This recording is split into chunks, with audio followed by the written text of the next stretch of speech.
Your metabolism is not broken, but it is changing. After 40, many people notice that the same habits no longer produce the same results. Weight becomes harder to manage, energy levels feel less stable, and small inconsistencies start to have a bigger impact. This often leads to the assumption that metabolism has simply slowed down beyond control. But that's not exactly what's happening. Metabolism doesn't just shut down with age.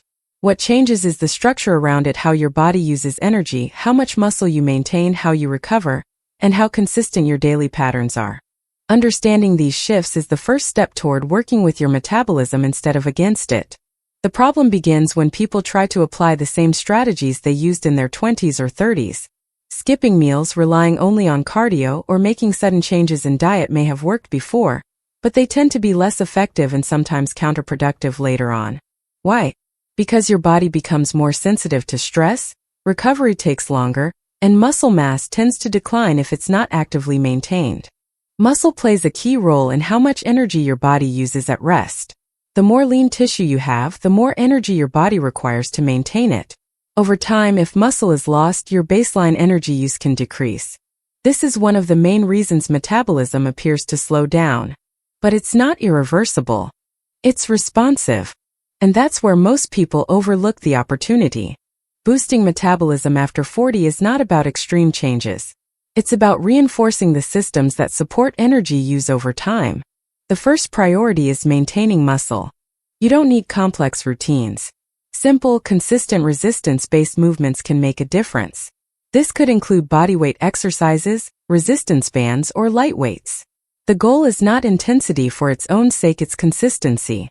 Even small amounts of regular resistance work can help preserve and gradually rebuild lean tissue. The second factor is protein intake.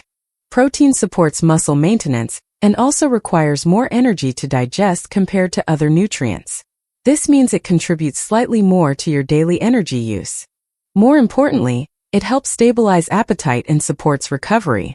Spacing protein intake across meals can be more effective than consuming it all at once. The third element is daily movement. Structured exercise is useful, but it's only part of the picture. What you do outside of workouts matters just as much. Walking, standing, and general movement throughout the day all contribute to your total energy expenditure. These small actions accumulate over time and help maintain a more active baseline. After 40, long periods of inactivity can have a stronger effect than before. Breaking up sedentary time becomes more important. Sleep is another critical factor. Poor sleep affects hormone regulation, appetite, and energy use. It can lead to increased hunger and reduced motivation to stay active. Even if everything else is in place, inconsistent sleep can disrupt the system. Improving sleep doesn't require perfection. It starts with regular sleep times, a consistent routine, and a calm environment. Over time, these patterns support better recovery and more stable energy use. Stress also plays a role. Chronic stress can influence how your body manages energy. It may shift your system toward conservation rather than expenditure, making it harder to maintain balance. Managing stress doesn't mean eliminating it completely. It means creating regular moments of recovery, simple breaks, quiet time, or low-intensity activities that help your system reset. Another point often overlooked is consistency in eating patterns. Frequent, irregular changes in diet can make it harder for your body to establish a stable rhythm. This doesn't mean you need a rigid schedule, but having a general structure helps your body anticipate and manage energy more effectively. Extreme restriction, especially over time, can lead to adaptive responses where your body reduces energy use. This is not failure, it's a protective mechanism, and it reinforces the idea that metabolism is responsive, not fixed. When you support it, it adjusts in your favor.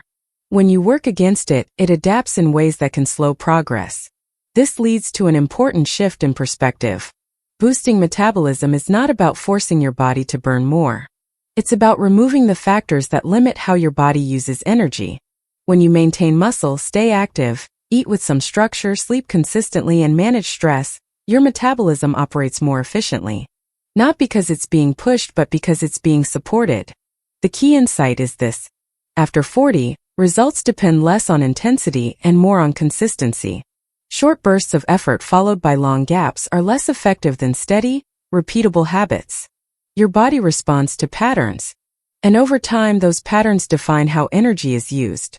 This is why simple routines often outperform complex strategies. They are easier to maintain. And what you maintain is what produces results. In conclusion, metabolism after 40 is not something you need to fight. It's something you need to understand. The changes you experience are real, but they are not permanent barriers. They are signals that your system needs a different kind of support. Focus on building stable habits that align with how your body works now, not how it worked before. That shift alone can change how your metabolism responds over time. If you found this explanation helpful, consider subscribing for more content that breaks down health and metabolism into clear, practical ideas. In the description, you'll find a structured overview of these principles so you can review them and start applying them in a consistent, realistic way.